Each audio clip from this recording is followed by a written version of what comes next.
Good afternoon. I call to order the February 4th, 2025 regular meeting of the Minneapolis Heritage Preservation Commission. For the record, my name is Marae Bjornberg and I serve as chair of the commission. Just a reminder to silence your cell phones and other electronic devices and to speak clearly into the microphone when speaking at the dais or giving testimony. Would the clerk please call the roll so that we may verify the presence of a quorum? Commissioner Alexander. Present. Booty. Present. Hare. Present. Carato. Present. Maston is absent. Melblom. Present. Thomas. Present. Wallace. Present. Rodriguez. Present. Chair Bjornberg. Present. There are 9 members present. Let the record reflect that we do have a quorum and that Commissioner Maston provided proper notice that they have a conflict this afternoon and their absence is excused. Our first order of business is to adopt the agenda for this meeting. We will work from the agendas that are available by the clerk. Item number 4 is 3501 Hiawatha Avenue, Ward 9, adjusted to Ward 12. This application is for a demolition of historic resource and will be discussed. Item number 5 is 2025 officers elections, and this item will be discussed.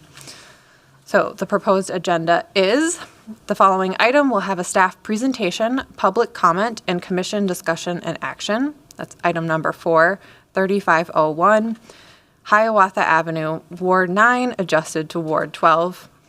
Item number 5, 2025, will have commission discussion and action. Commissioners, may I have a motion to approve the proposed agenda?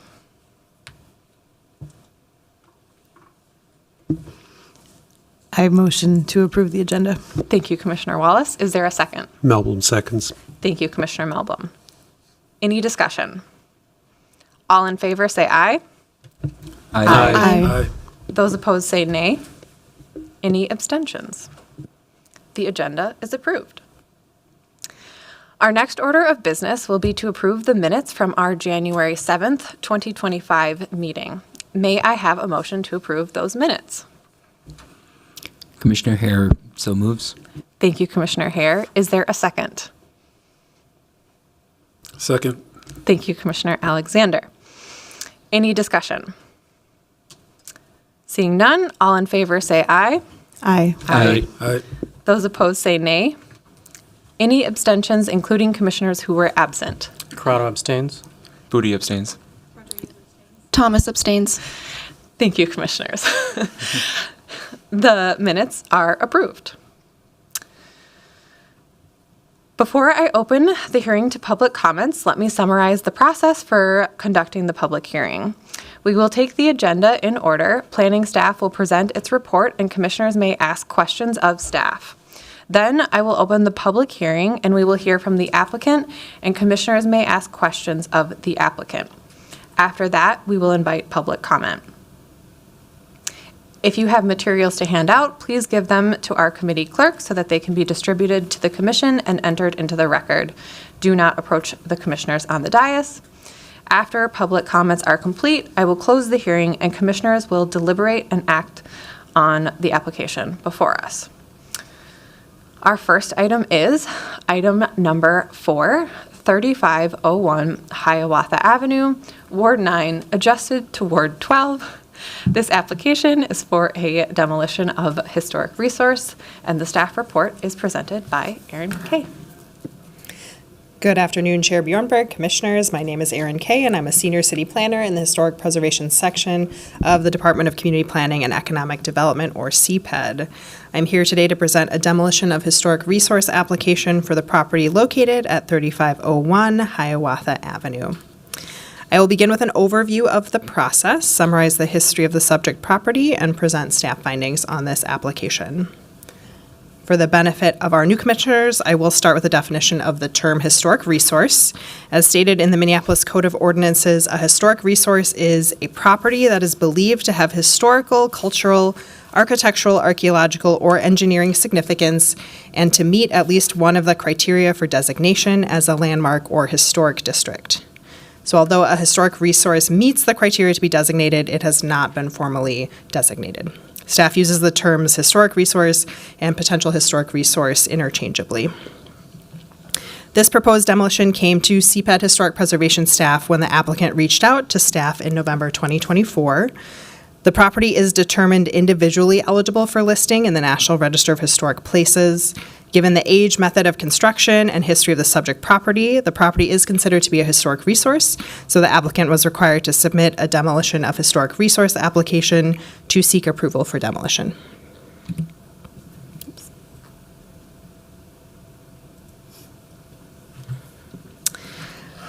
The subject property is located at 3501 Hiawatha Avenue in the Howe neighborhood, adjacent to the Corcoran and Standish neighborhoods. The applicant has not finalized a development plan, but has expressed interest in developing housing. Any new construction will need to request development approvals at a later date and is not part of this application. For a demolition of historic resource application, staff first analyze the significance and integrity of the property. So here are a few photos of the subject property from the west on the top of the slide and the north on the bottom of the slide. And here's a view from the east on the top, as well as an oblique aerial photo taken from the southwest to give you a sense of scale within the surrounding context. The site was first developed in 1884 for the Minneapolis Glass Company factory. It was demolished by 1912, and then in 1914 it began to be developed as a mill for Yerxa, Andrews, and Thurston. In 1922, the company was sold to Minneapolis Milling Company. ADM became the owner in 1961 and remains the owner today. To give you a sense of how the property developed, here is the 1950 Sanborn Fire Insurance Map with annotations by staff based on a review of building permits. So in 1914, the original milling complex included a warehouse in yellow at the top, a brick mill in red just below, a steel elevator in gray just below that, and 6 steel grain bins also shown in gray just below that. In 1924, 13 concrete grain bins were added at the south end in a brown-orange color. As you can see, other features were added to the site, including additions to the brick mill and some freestanding buildings or structures. Here you can see 4 aerial photographs from 1938, 1961, 1983, and 2023 to show the progression over time. Some of the accessory buildings or structures have been demolished. That includes a portion of the original warehouse on the north end, and 4 steel tanks were added in its place. A large shed was also built along the east side of the property. In staff's review, CPED finds that the subject property does appear to be eligible for individual local landmark designation under criteria 1, 3, and 4.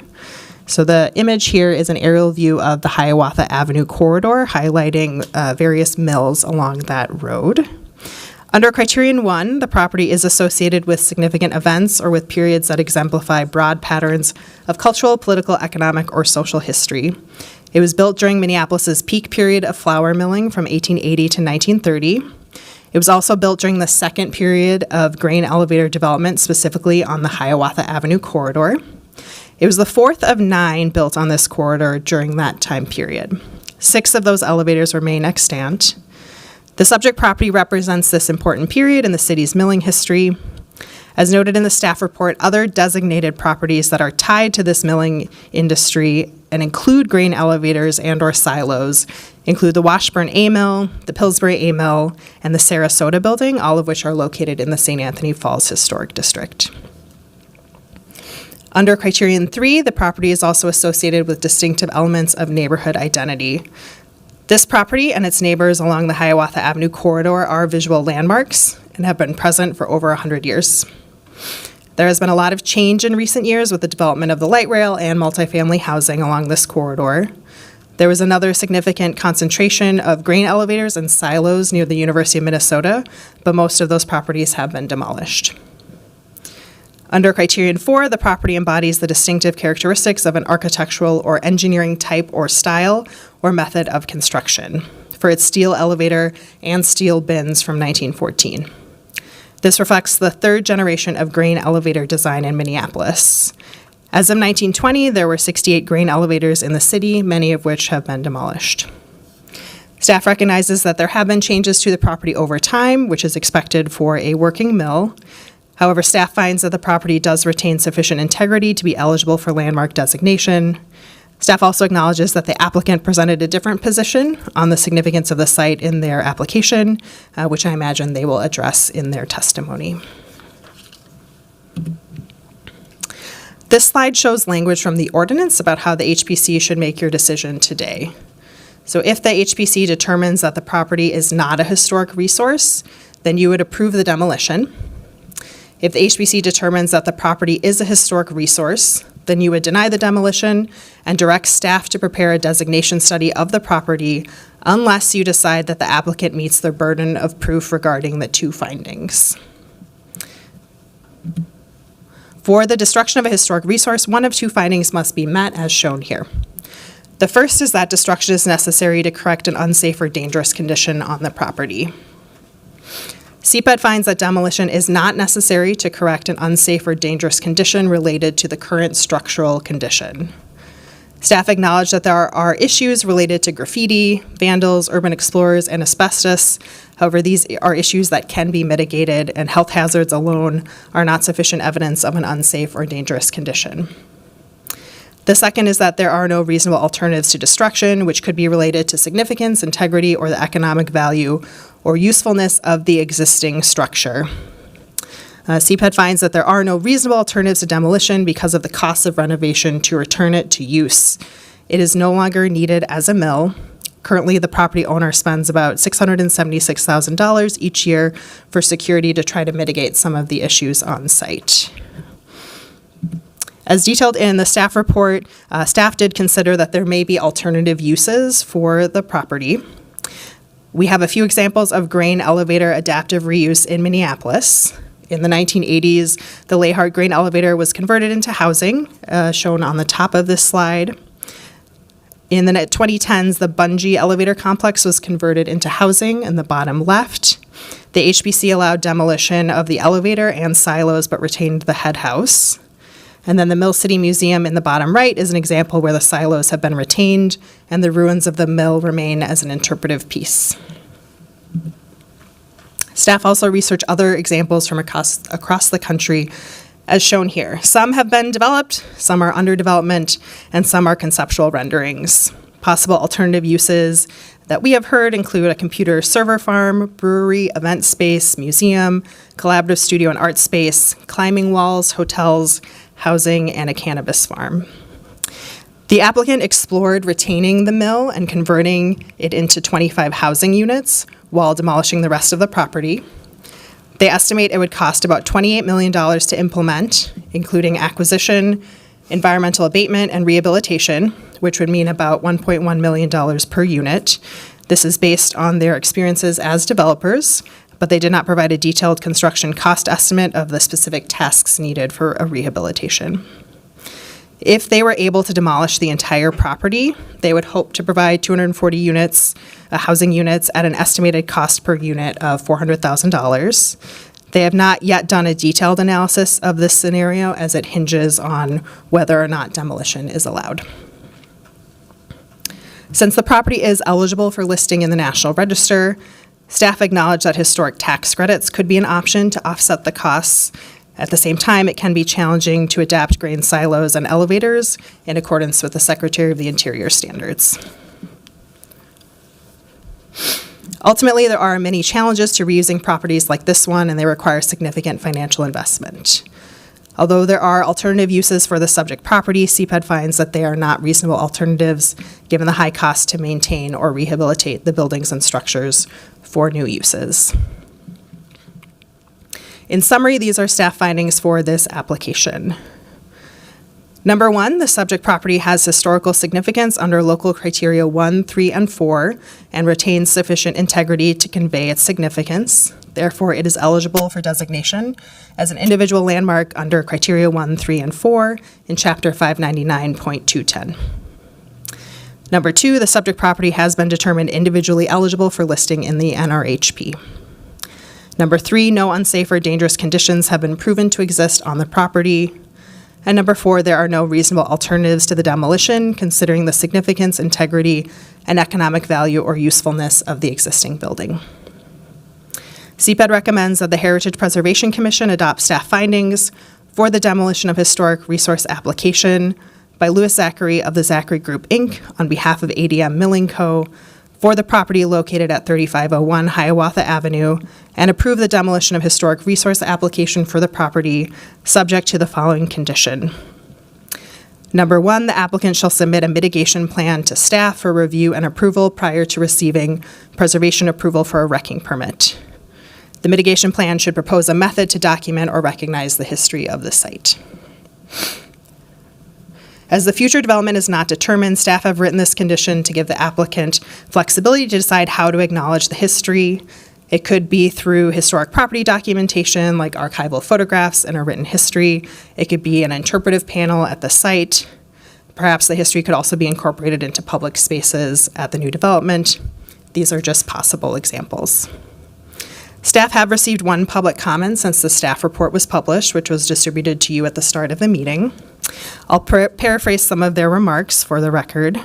The commenter is a neighbor across the street. They are supportive of new development of the site, especially if it would include housing, an office, rental, or retail space. They would like to see the mill retained in some part or fashion to represent the historic nature of what was once a thriving mill district for the city. They expressed regret that none of the other recent developments on Hiawatha Avenue included the historic nature of the mills. They noted that Longfellow Station Apartments down the street have historical photos and timelines on the west side, but it is difficult to view the photo murals, and the information is not also available on a website. They felt the Millworks Loft, which is at 41st Street East in Hiawatha, did a great job of preserving the building. For your reference, these are 2.5-story tall buildings, so a slightly different structure. They also shared a concern about the future nature of housing on the site, which does not fall under your purview today. This concludes my presentation, and I'm happy to stay for questions. The applicant is also here and would like to make a presentation. Thank you for that report. Commissioners, are there questions for staff? Commissioner Wallace. Thank you. Not totally sure if this is in the purview, but just curious about what steps, like, say this demolition goes through. What are the steps that would need to be taken in order for housing to be built? Like, I'm kind of thinking about timeline for that in terms of city permits. Chair Bjornberg, Commissioner Wallace. In terms of the immediate steps, if demolition is approved, the applicant would be able to apply for a wrecking permit after the appeal period has passed for your decision. They would, if you were to adopt the condition that staff recommend, they would have to supply the mitigation plan at that time. And then in terms of the entitlement process for a new development, part of it depends on the scale of a proposed building, but if they are anticipating 240 units, that's something that would have to go through site plan review with the Planning Commission, depending on if any variances are needed. That could be reviewed by the Planning Commission or possibly the Zoning Board of Adjustment. Also, the applicant doesn't currently own the site, but that is their intention to acquire it, so there would be some steps needed that I'm not as familiar with in order to acquire the site, and I know there's also some environmental mitigation that is needed to ready the site for the future. Thank you. Thanks. Other questions from commissioners? Commissioner Corrado. You mentioned the Washburn A mill that's being retained. Are there any other grain elevators that are protected or designated in the city? Chair Bjornberg, Commissioner Carato, staff did not do a comprehensive review of all possible grain elevators in the city, but those were the ones that came to our minds as the ones that were designated. There was a mill called the New Century Mill, which was designated as a local landmark, but it was demolished. So technically it is still considered a landmark, but there is not a property that reflects that designation anymore. Thank you. Other questions from commissioners? I have a question about this mitigation plan. Is this something that like HPC can say, okay, I would love to see HAB's documentation, I would love to see public interpretation, and I would love to see a website? Is that something that we would need to write into here, or is that something that staff would be able to do on their own as part of that? And is this a condition that's been discussed with the applicant? Chair Bjornberg, I'll start at the end and work my way back through your questions. Staff have not discussed this condition with the applicant, so I would welcome you to ask questions of them during their time in terms of what might be feasible, what they might be interested in doing. The HPC is allowed to modify that condition to specify specific forms of mitigation as you think would be appropriate. Staff chose to keep it general at this point. By comparison, a recent demo of historic resource application that you all reviewed was 3800 3rd Avenue South, which had a plan for a new building. And so they liked the idea of an interpretive panel. They had a spot for it on the first floor of their building. And that seemed to make most sense, given that this project does not have a fully realized development plan in place. Staff was just being cautious in terms of specifying how the form mitigation would take place without knowing what the future of the site would look like. Okay, thank you. Other questions for staff from commissioners?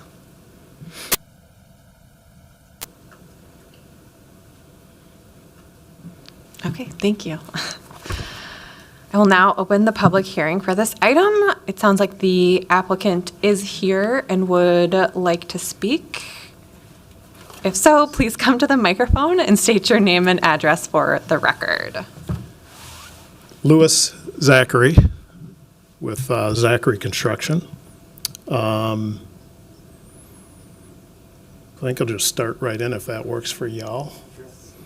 What's the address? 3501 Hiawatha?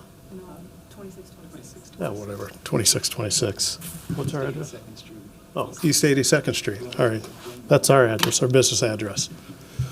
And no, I really didn't want to speak, but I'm going to do it anyway. It's kind of ironic as we've looked at this site. Our family is an old St. Paul family, and it's kind of interesting. And the reason why I bring that up is that our family was displaced when the 94 freeway went through. Now, the irony is I actually built the Rondo Commemorative Plaza years later, commemorating the neighborhood that was lost in that. I also built the MLK Memorial as well. So in terms of, acknowledging the history, I get it, and I respect it, and I understand it. My formal request would be to remove the conditions from the demolition, and I'll tell you why. We already had a plan for this project to do something similar like Rondo Avenue, which would be a commemorative board. Actually, I thought about doing it on the corner facing the street. My concern that I have about putting too many conditions on top of it, it is our intention to get the building down. One of the reasons why we don't want to leave it up, because the cost of security is highly expensive. In fact, it's crushing ADM. And by getting it down, we just mitigate all of people breaking in. We can get rid of all the spray paint. We can eliminate that and then develop it along the way. One option I would ask is that put it in the condition of the new development. Don't put it in the condition of the demolition. Our plans are we have to get rid of the building anyway in order to do what we want to do. And our plan for the site is we are going to do some form of housing, and it will have an affordable component to it. Have we fully baked it? We haven't. We're in the early stages of that. I've personally looked at the building itself. I've looked at, can we retain part of it? There's too much risk involved in that as a developer to do that. What I would say is that we're not in a position to take $1.5 million or $2 million risk if something comes falling out of the ceiling on one of those buildings. Secondly, what I would tell you is that Those grain elevators, they're not that big, so I don't know what we're going to do with them. Some of the grain elevators historically in this town have been much, much, much larger grain elevators that you could actually do something with. These are fairly small, fairly thin. The steel ones are tiny by comparison. And so, just from a development perspective, I get it, but it's better for us to do a commemorative pocket park somewhere on that site than it is to try and retain it and then cobble something together and have something that we spend a ton of money on that's not efficient. It's not efficient either environmentally, it's not going to be efficient by code, and it's not going to give us the number of units that we want. I also did a study, and I will correct some of my math, but it's inconsequential. That building can probably go up to 50 units. The problem is you're going to get a lot of efficiencies and singles. In an affordable, market, you don't want to do that. My mind for this project is whatever you build, you got to build it for families, not just, young folks who are living by themselves. That has a higher impact, and I would tell you that's going to be the trend of the way things are going to go, because you're going to have more units. More units require more space, which means you're going to have less efficiency, and that flour mill building just doesn't do it. Coupled with the fact it's going to be expensive to try and put units in that existing building. I think, did I forget anything else? I don't know if you have questions of me. If you're done, I can ask the commissioners if there Sure. are questions. Commissioners, are there questions for the applicant? Commissioner Thomas. Hi, I just have a question on when you looked at the math for rehabilitation of that building, did you consider the tax credits that you could receive on that rehabilitated portion of the building in your math? Yeah, we did to a certain extent. Gets down to an issue of timing. I think when I looked at it, the number one concern that I had was the longer the thing stays up, the higher the cost goes, and then the economics of the deal start to erode. Keep in mind that ADM spends about $500,000 a year on security on that site. That's not sustainable, not for us. We can't do it. And so there's an urgency of getting to a point where we can take it down. If the building doesn't come down, then ADM's got a massive problem on their hands. Commissioner Wallace. Thank you.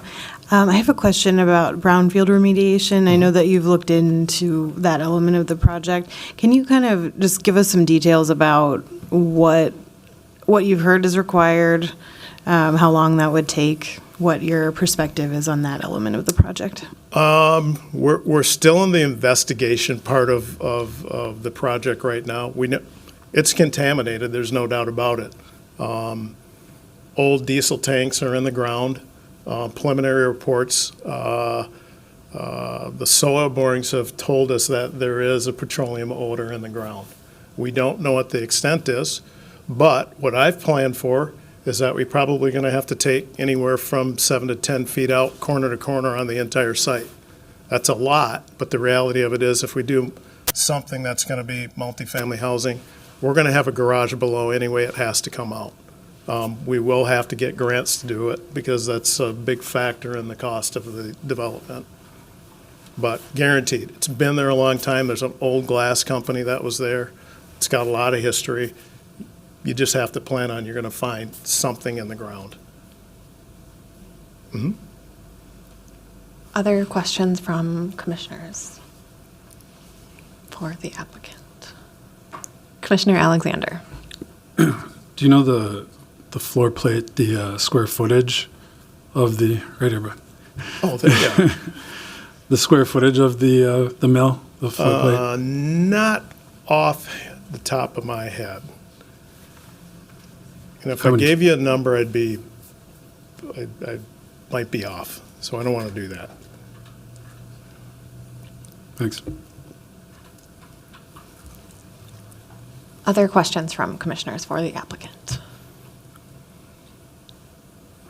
Commissioner Wallace.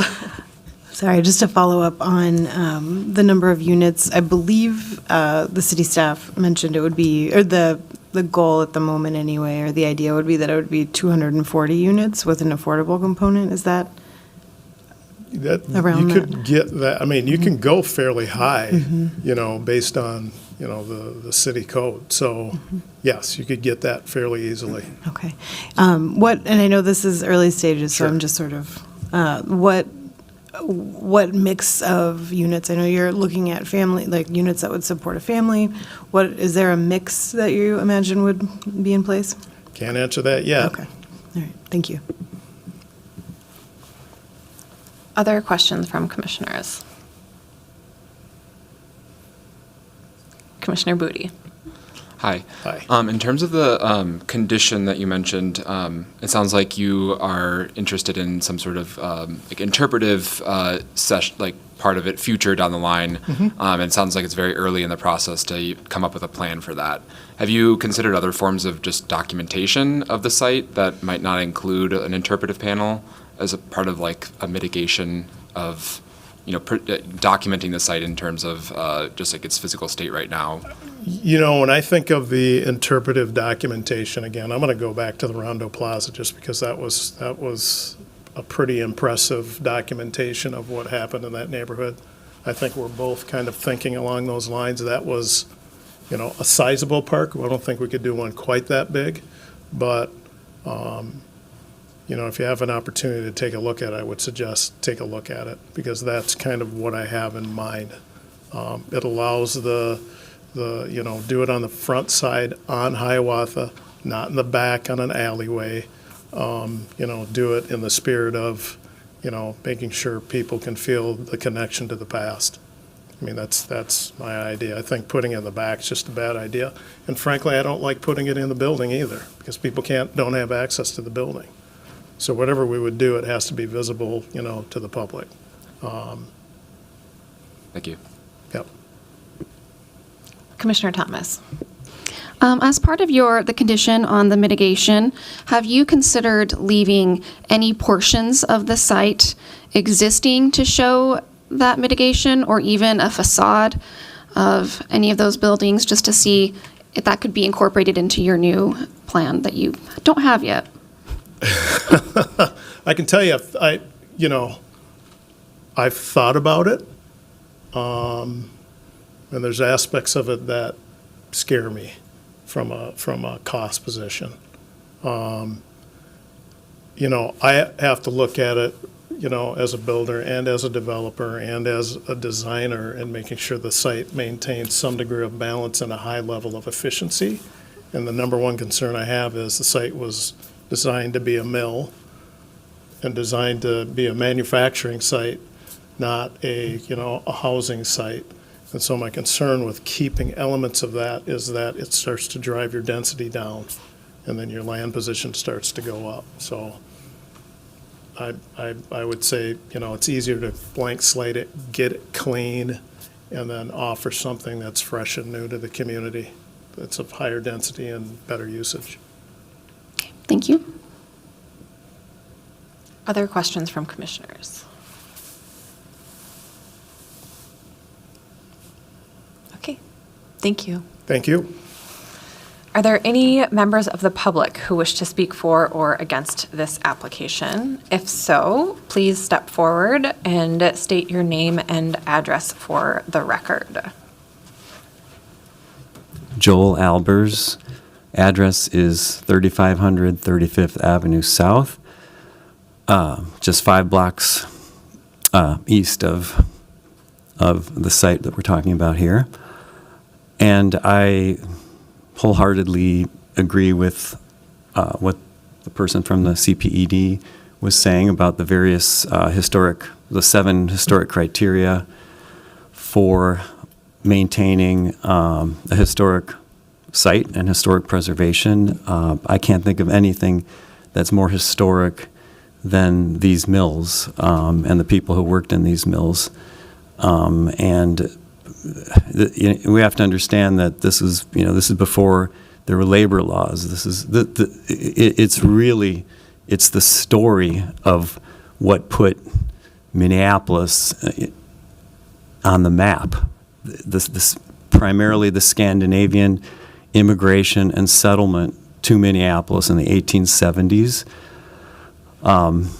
And so it's the building itself, it's the grain elevators, it's the silos and all the buildings, but it's also the story of the people who sweated blood in these buildings. I think we can do any mitigation that's necessary in terms of it's I don't know, it's really an untold or undertold story here, and I think it's about time that we have a historic district. I understand architects and famous architects and all that, but let's have something where we have historic preservation, that really tells this story, because it's really the Scandinavian immigration that put Minneapolis on the map, and now it's time to put that history on the map and remember it and never forget it. And you can do like some sort of some small monument is nothing compared to the amount of frankly, it was appalling conditions that these people worked under. I mean, it really was, not just the working conditions. Who knows what, we all know about what mills were like, with dust and these kinds of things. So I'm going to be emphatically in favor of historic preservation, complete historic preservation and adaptive reuse. And frankly, upscale, apartment buildings that we all know that going down Hiawatha and even Minnehaha, that go from Minnehaha Falls to St. Anthony Falls. I mean, it's going right down that corridor and right down the Minnehaha corridor. And I mean, if people didn't stay in their homes, it would probably take over the homes that are there, and it's starting to. And we have a problem. We have a problem here in Minneapolis, especially. We're number one in the country in African Americans and Native Americans and probably Latin Americans who have to rent, who do not own homes. And we all know the statistic about for white people, it's 75% of people who own homes. For people of color, it's only 25%. And most of the renting that goes on is down Hiawatha and Minnehaha. So we need to preserve these buildings and have them for adaptive reuse. And I think a lot of the photos that we saw earlier today show that this can be done. We have historic preservation. I mean, the people who, the Washburns and the Pillsburys, and I'm glad we have a historic district of the mansions, which I was just touring that a few months ago near the Art Museum downtown. We have all these, I think it's like something like 5 or 7 huge mansions of, the Pillsburys and, the people who became very wealthy from this. But it's just time to honor, the people. And it's a lot of people who live in these neighborhoods, parents, grandparents. And the story just has to be preserved, and the architecture of it has to be preserved. And we know it's not just an affordable component of housing, and I am emphasizing housing here and adaptive reuse. And again, we know what's coming down this corridor. Frankly, I don't think it's an overstatement to say that we're being invaded by upscale and high-end and luxury apartments that is it's not geared towards solving homelessness at all. It's you know we know who the developers are marketing towards. They're marketing towards people who are well educated and and who can pay really high rents to these places. So adaptive reuse, historic preservation, and I would say housing. If we don't move towards housing as a human right based on need, if we don't do something, this is going to be like. This is a root cause problem that if we don't solve it, my fear is that this city is going to burn again. Okay? Look, I just came from, I work at one of the few independent pharmacies left in this city at High Lake. And I see what's happening there. After the George Floyd murder and uprising, our pharmacy was destroyed. After the murder of Dante Wright, our pharmacy was destroyed. I don't want to see this stuff happen again. I don't want to see this happening, in my own neighborhood, okay? And to have your kids, have wafting tear gas coming through your window, and I feel like this is an acid test here. It's a huge test here, and I hope we pass this test. Thank you. Thank you for your comments. Are there any other members of the public who wish to speak? No questions? No. Oh, okay. During the public comment, we just take your comments. Okay. If you could state your name and address for the record, please. Yeah, Stephen Zachary with the Zachary Group, also located at 2626 East 82nd Street in Bloomington. I just wanted to provide a response to kind of the commentary that was just stated. I think it's important for us to kind of understand, and it was actually kind of outlined somewhat in our report. And I believe, the comment that was just raised is extremely well-intentioned. But what I'll submit to you is, one, I believe we've had enough preservation of the milling history. I don't think we need to extol or glorify further the exploitation that's kind of taken place at these mills, not just of Native Americans, not just of the farmers, not just of the African Americans that weren't allowed in the mill, right? They're only allowed to work on the rails. And so what I would say to you is, right, this is February, right? It's Black History Month. It's a time for us to celebrate. And what Lewis didn't tell you is he has 32 years of construction experience, right? What we're trying to build here is effectively a development with Black developers, Black construction, Black trades, and hopefully solve some of the housing challenges that, was kind of illuminated in terms of concern.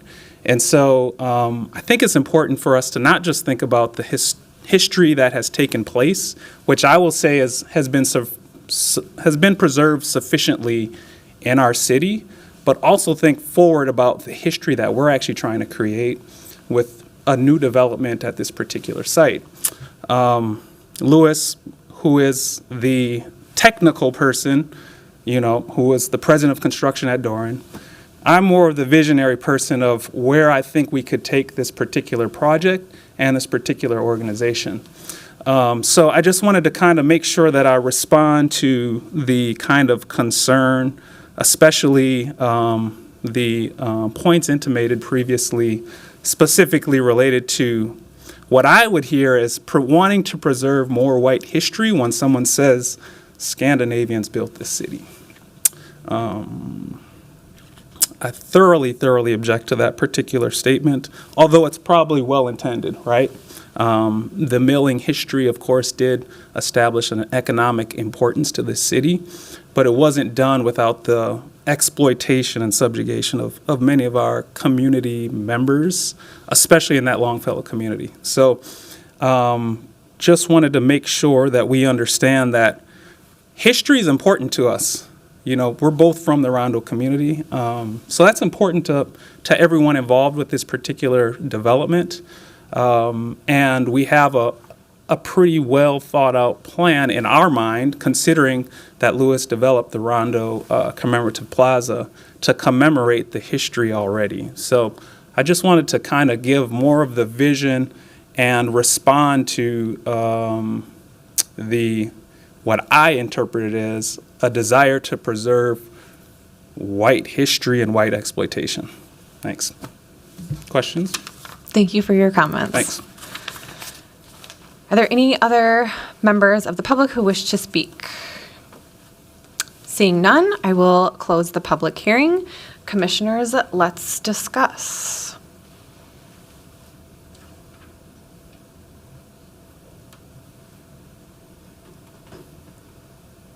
Commissioner Wallace. Well, I appreciate all of the thoughtfulness with which this project has been brought to the commission today. I'll be just completely frank about my own thoughts on this, is that I can see the purpose, but I'm concerned about there not being a full housing plan in place and I understand why there isn't. That's not a dig in any way. But I'm concerned about, if the economic realities change within a year and the property is demolished, that it just becomes a site that no one can build on for a while, or, like a blighted site. So that's my primary concern. I'm just throwing it out there because that's where my thoughts are at the moment. Thank you. Thank you, Commissioner Wallace. Commissioner Alexander. Thanks. Yeah, I've worked on a few different historic projects. I worked on A-Mill, I worked on the Schmidt Brewery in St. Paul, I worked on the Millwork Lofts just down the block. I think the blank slate approach feels so heavy-handed, personally. And I think any designer, any architect, you strive for those constraints and those opportunities to work within a rule set, to work within a framework, to utilize something that's existing. So regardless of whether it was Scandinavians working there, African Americans working in the yard, the building exists right now. It's a tangible thing, and it does hold a sort of a visual landmark, a balance, something that we see. Our school buses went by it on the way to Sanford Middle School when we were kids, and so it's there. It exists. It's something that we could leverage, rather than the embodied resources of fully building new. So I'm real hesitant.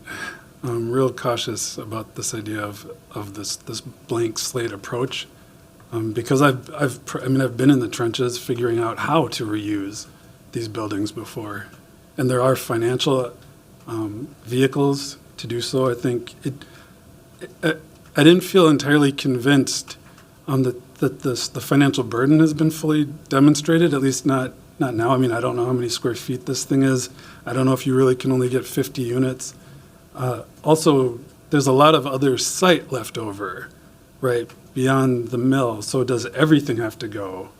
Are there other opportunities within this site to get, you can get 200 units over there and 50 units over here. So I feel like it's hard to make a decision without more information. Thanks. Thank you, Commissioner Alexander. Commissioner Thomas. I have to agree with that last sentiment. I think the blank slate approach is concerning for me. I am okay with a mitigation plan, but I do want to see that plan. And I would really like to see some portions of the building or the site to remain and be part of the new design. I could even picture just a facade.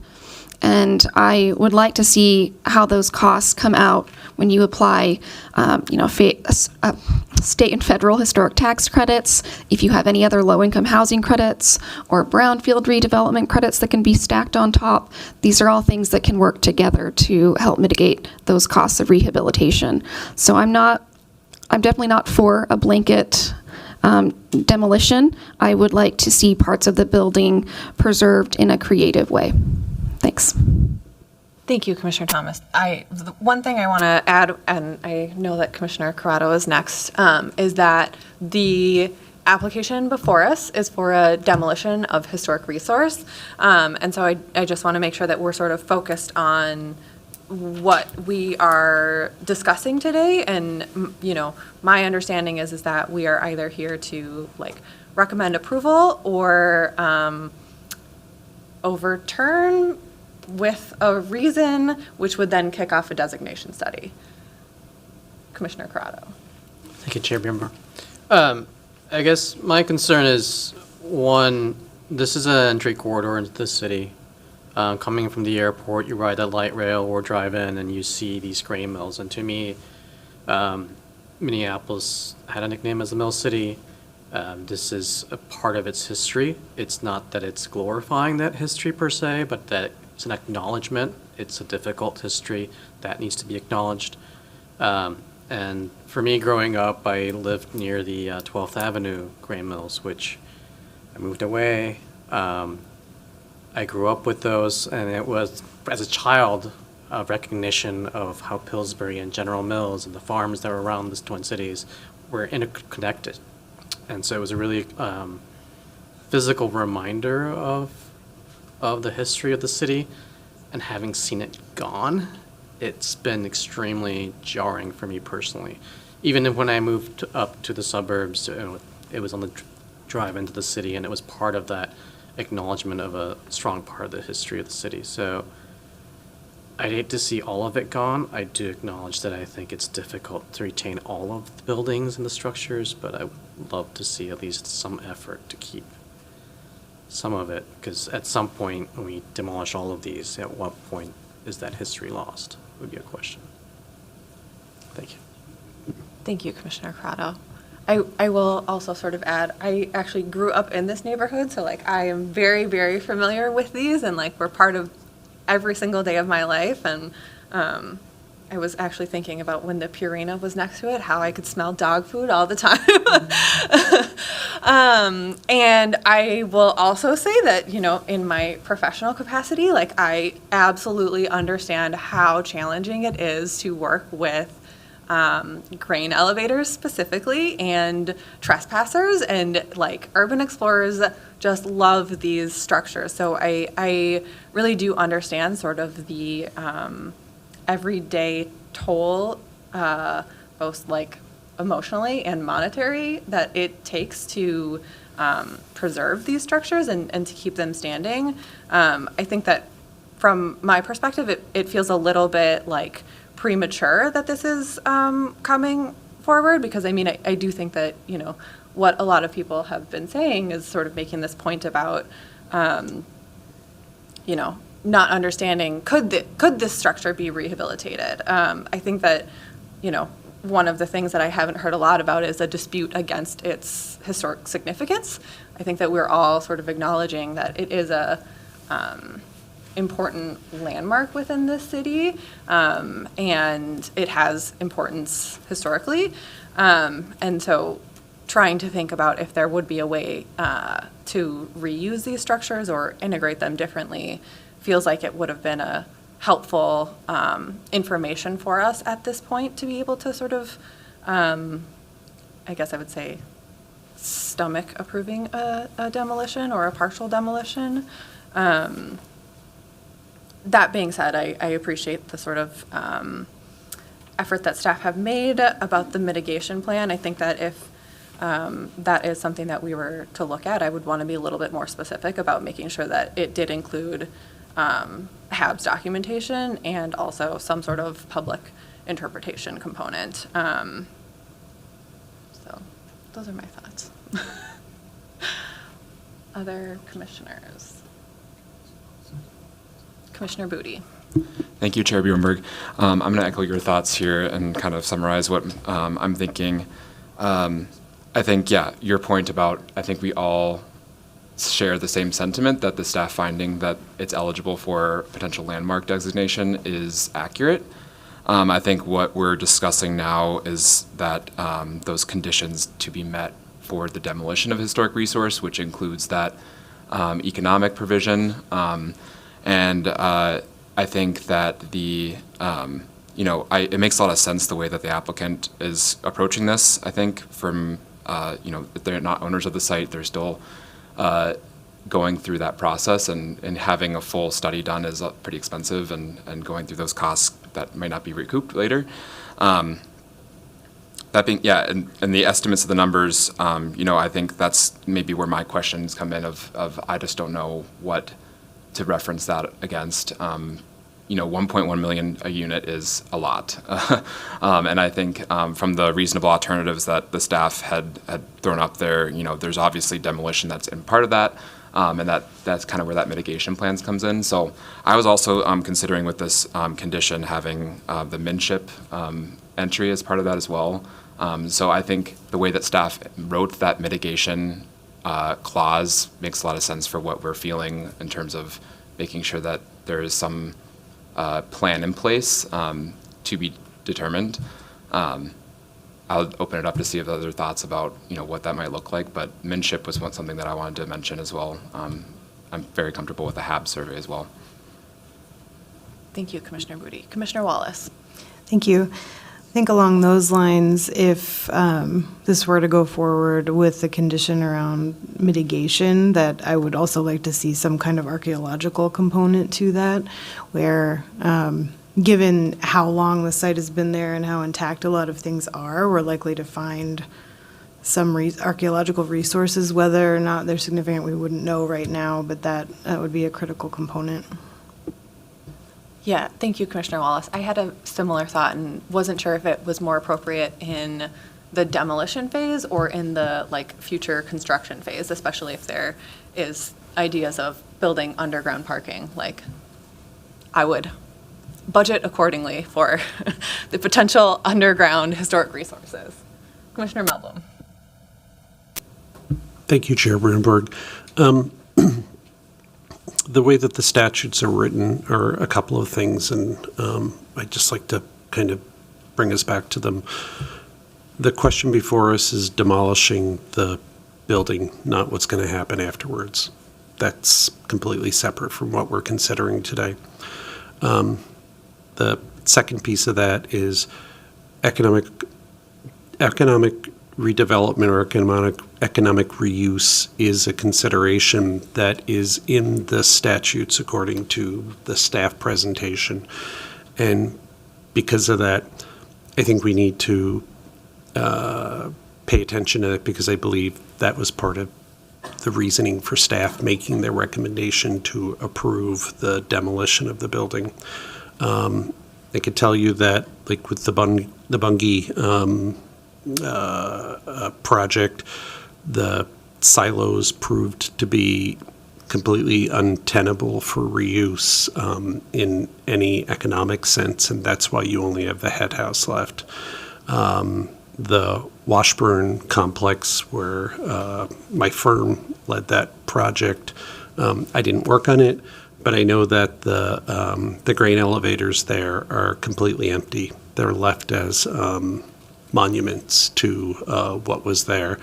And that happened because the Minnesota Historic Society developed that project and was able to get funding to do that. A private developer is not going to be able to leave a big piece of the building as a historical remnant with no purpose going forward. So I think those two things are important.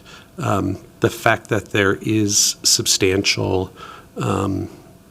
likely substantial subsurface environmental remediation needing to be done is a strong consideration, because you can't build affordable housing on a site that has toxic soils. So all that has to be removed.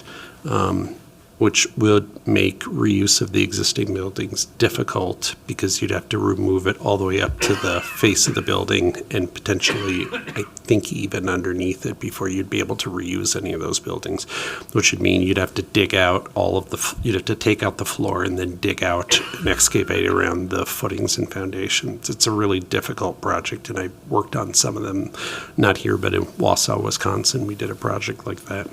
So I buy into the argument that this would be very, very financially difficult to make work. The fact that there are still 6 sets of other grain elevators along Hiawatha makes me believe that hopefully some of those can be preserved in the future rather than them all being taken down or this being the last one of the set. That it used to exist at one time all the way along Hiawatha Avenue. So I think for those parts and pieces, or for those reasons, I would support the motion that staff has put forward, that we approve the demolition of the historic resource. Thank you, Commissioner Meldrum. Are there other comments or thoughts from commissioners?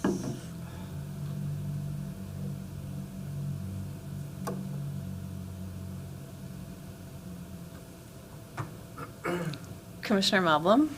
Okay, so hearing no other comments, then I would like to recommend that the Heritage Preservation Commission approve the demolition of the historic resource application subject to the following condition. Number 1, the applicant shall submit a mitigation plan to staff for review and approval prior to receiving preservation approval for the wrecking permit. The mitigation plan should propose a method to document or recognize the history of the site. Thank you, Commissioner Meldrum. Is there a second?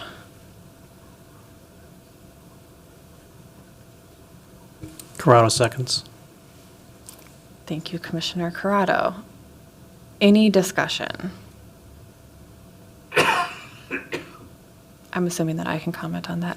I would really encourage staff to look at a mitigation plan that includes both documentation, either through HABs, although I would really encourage HABs, but MNCHIP also, I think, is a great option, and public interpretation. That's all I'll add, though. Commissioner Meldrum. Yeah, would you like me to amend my motion to actually add that in? Or you could make that suggestion. I'm like, I don't know if I can make it as chair. That's why I was like, I'll just leave it as a comment.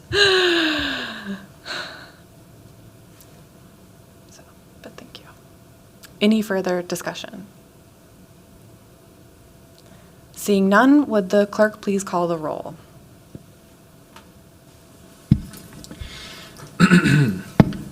Commissioners Alexander,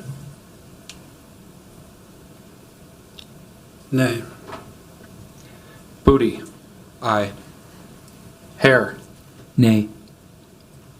Corrado, Aye. Maston is absent. Meldrum, Aye. Thomas, Nay. Wallace, Nay. Rodriguez, Aye. Chair Bjornberg. Aye. There are 5 ayes and 4 nays.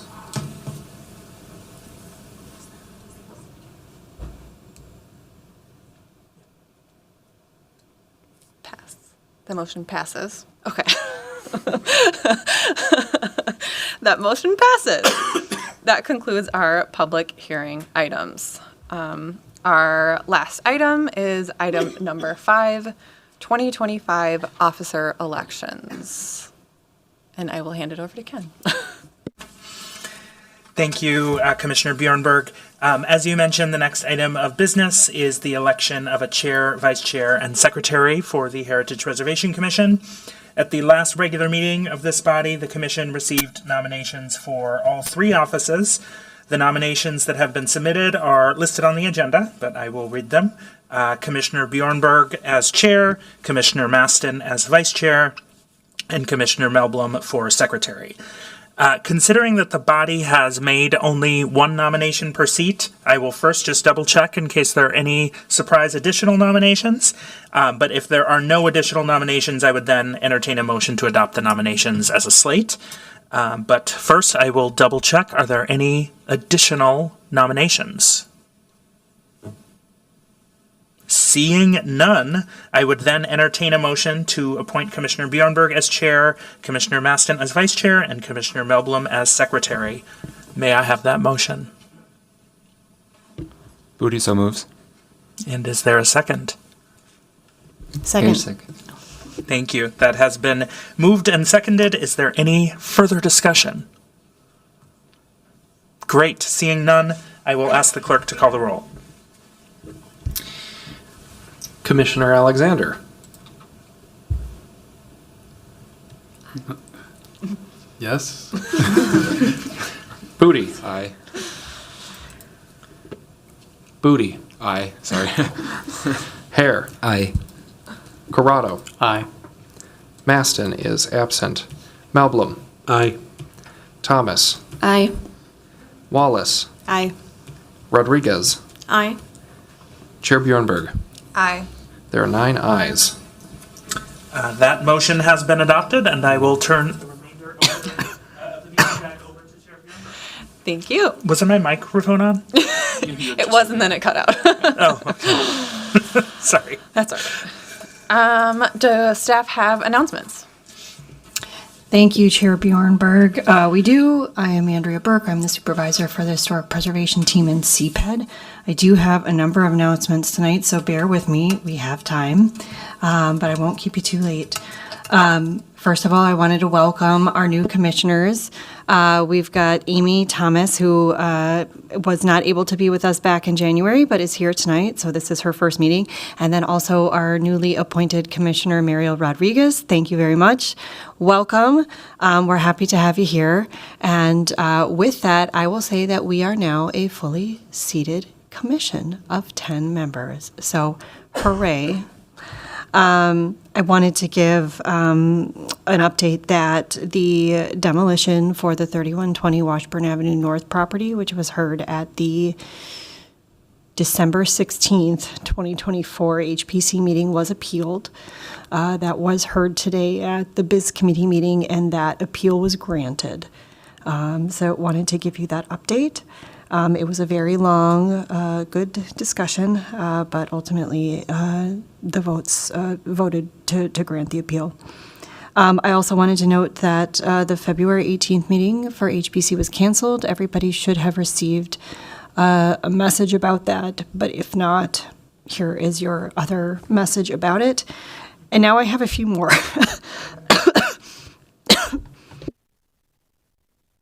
Excuse me.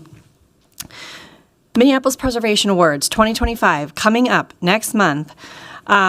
So members of the awards planning committee are looking for, we do this every year, are looking for 2 HPC commissioners to serve as jurors to this year's awards. Every year, Preserve Minneapolis, AIA Minnesota, City of Minneapolis is also our participating committee member, but all get together and plan the awards. And there are a number of submissions for preservation awards around the city. And we have a jury that sits in February, and I have the date for that to be held. So each year we ask for 2 volunteers from the HPC to join the jury to decide which projects will receive the awards in Minneapolis. It will be held on the evening of Wednesday, February 19th, so it's coming up in about 3 weeks. The meeting will be virtual. The time has not been confirmed yet, but you can expect it would take place sometime from around 5:30 to 7:30 p.m. That was the time frame last year. Sorry, Rob did let me know. As I mentioned, they're hosted as a joint effort between Minneapolis HPC, city staff, Preserve Minneapolis, and AAI Minneapolis, not Minnesota, excuse me. And the awards this year will be on the evening of Thursday, March 13th at the Capri Theater. They usually start around 5 or 5:30. Registration's open online to attend. It's free, but you do need to register. which is through Eventbrite, and it should be pretty easy to find the registration page if you search for 2025 Minneapolis Preservation Awards on a search engine. But I am looking for 2 volunteers, and I would like to be able, ideally, to secure them so I can report that back to the Planning Committee. And I know, Marie, you have also on the Planning Committee as well, so anything else you would like to share, please feel free. The only other thing that I will add is that if you guys are aware of any projects, please encourage people to apply. I think that applications are open through the 14th of February, and we have a new category this year.